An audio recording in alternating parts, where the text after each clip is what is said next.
ಎಲ್ಲರಿಗೂ ನಮಸ್ಕಾರ. ಇವತ್ತಿನ ವಿಡಿಯೋಲಿ ನಾವು ಸೀಬೆಕಾಯಿ ಚಟ್ನಿನ ಹೇಗೆ ಮಾಡೋದು ಅಂತ ನೋಡೋಣ. ಇದಕ್ಕೆ ಬೇಕಾದ ಇಂಗ್ರೀಡಿಯೆಂಟ್ಸ್: ದೊಡ್ಡ ಗಾತ್ರ ಆಗೋಷ್ಟು ಒಂದು ಸೀಬೆಕಾಯಿ, ಶುಂಠಿ, ಮೆಣಸಿನ್ಕಾಯಿ, ಬೆಳ್ಳುಳ್ಳಿ, ಸೋಂಪು, ಸಕ್ಕರೆ, ಮೆಣಸಿನ ಪುಡಿ ಹಾಗೂ ಸಾಲ್ಟ್. ಈಗ ಸೀಬೆಕಾಯಿನ ಸ್ಮಾಲ್ ಪೀಸಸ್ ಆಗಿ ಕಟ್ ಮಾಡ್ಕೊಳ್ಳೋಣ. ಆದಷ್ಟು ಚಿಕ್ಕ ಪೀಸ್ ಆದರೆ ನೀಟಾಗಿ ಎಲ್ಲ ಮಸಾಲೆ ಎಲ್ಲ ಹಿಡಿಯುತ್ತೆ ಇದಕ್ಕೆ. ಸೊ ಸೀಬೆಕಾಯಿನ ಚಿಕ್ಕ ಚಿಕ್ಕ ಪೀಸಸ್ ಆಗಿ ಕಟ್ ಮಾಡ್ಕೊಳ್ಳಿ. ಸೊ ಇದನ್ನೆಲ್ಲ ನೀಟಾಗಿ ಕಟ್ ಮಾಡಿಕೊಂಡು, ಆ್ಯಕ್ಚುಲಿ ಇದನ್ನ ತುಂಬ ಹೆಲ್ತ್ ಬೆನಿಫಿಟ್ಸ್ ಇದೆ ಇದಕ್ಕೆ. ಆ್ಯಕ್ಚುಲಿ ಇದನ್ನ ಪೂರ್ ಮ್ಯಾನ್ಸ್ ಆ್ಯಪಲ್ ಅಂತಲೇ ಕರೀತಾರೆ. ಸೀಬೆಕಾಯಿನ ಡೈಲಿ ಒಂದು ಸೀಬೆಕಾಯಿನ ತಿಂದರೆ ಆ್ಯಪಲ್ ಅಷ್ಟು ಸಮಾನ ಪೋಷಕಾಂಶಗಳು ಸಿಗುತ್ತೆ ಇದರಲ್ಲಿ. ಸೊ ಈಗ ಶುಂಠಿನ ತುರ್ಕೋತಾ ಇದ್ದೀನಿ.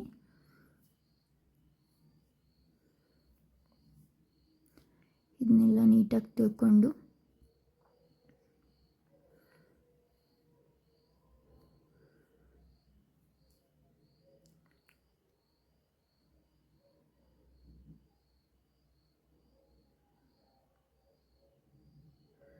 ಬೆಳ್ಳುಳ್ಳಿನೂ ಅಷ್ಟೇ, ಬೆಳ್ಳುಳ್ಳಿನೂ ನೀಟಾಗಿ ತುರ್ಕೋತಾ ಇದ್ದೀನಿ.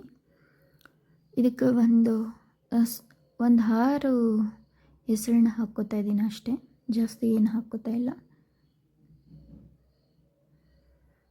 ಹಾಗೆ ಮೆಣಸಿನ್ಕಾಯಿನ ಕಟ್ ಮಾಡ್ಕೊತಿದ್ದೀನಿ, ಚಿಕ್ಕದಾಗಿ ಕಟ್ ಮಾಡ್ತಾಯಿದ್ದೀನಿ.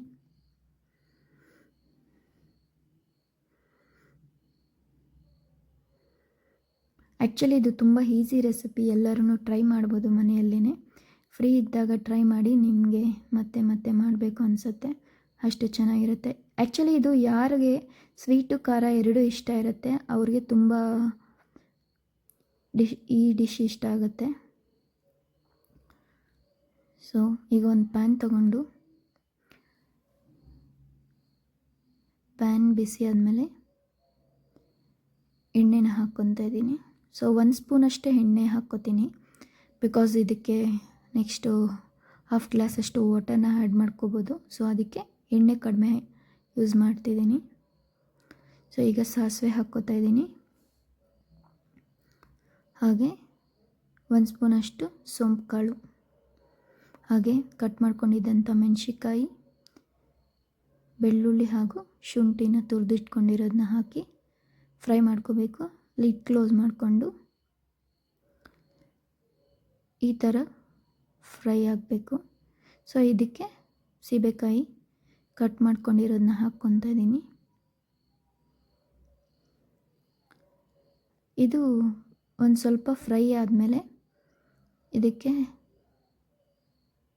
ಸಾಲ್ಟ್ನ ಆ್ಯಡ್ ಮಾಡ್ಕೊತಿದ್ದೀನಿ. ರುಚಿಗೆ ಎಷ್ಟು ಸಾಲ್ಟ್ ಬೇಕೋ ಅಷ್ಟು ಆ್ಯಡ್ ಮಾಡ್ಕೊಳ್ಳಿ. ಹಾಗೆ ಚಿಲ್ಲಿ ಪೌಡರ್, ಸ್ವಲ್ಪ ಖಾರ ಹಾಕ್ಕೊಳ್ಳಿ. ಸ್ವಲ್ಪ ಸ್ವೀಟ್ ಇರೋದ್ರಿಂದ ಸ್ವಲ್ಪ ಖಾರ ಜಾಸ್ತಿನೇ ಬೇಕಾಗತ್ತೆ.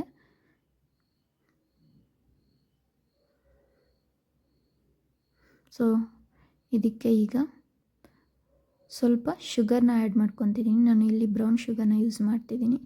ಹಾಗೆ ½ ಗ್ಲಾಸ್ ಅಷ್ಟು ವಾಟರ್ನ ಆ್ಯಡ್ ಮಾಡಿಕೊಂಡು ಮೀಡಿಯಮ್ ಫ್ಲೇಮಲ್ಲಿ ಫ್ರೈ ಆಗೋಕ್ಕೆ ಬಿಟ್ಟು ಇದನ್ನ ಲಿಡ್ ಕ್ಲೋಸ್ ಮಾಡ್ಕೊಳ್ಳಿ. 5 ಮಿನಿಟ್ಸ್ ಆದಮೇಲೆ ಲಿಡ್ ಓಪನ್ ಮಾಡಿ. ಸೊ ಈ ಥರ ಎಣ್ಣೆ ಬಿಟ್ಕೊಂಡ್ರೆ ಮೇಲೆ ನೀಟಾಗಿ ಚಟ್ನಿ ರೆಡಿಯಾಗಿದೆ ಅಂತ ಅರ್ಥ. ಸೊ ಇದನ್ನ ಮಿಕ್ಸ್ ಮಾಡಿಕೊಂಡು ನಾವು ಇದನ್ನ ಆ್ಯಸ್ ಯೂಶ್ವಲ್ ನಾವು ಚಟ್ನಿ ಟೈಪ್ ಯೂಸ್ ಮಾಡ್ಬೋದು. ರೈಸ್ಗಾಗಲಿ ಚಪಾತಿಗಾಗಲಿ ಯೂಸ್ ಮಾಡ್ಬೋದು. ಸೊ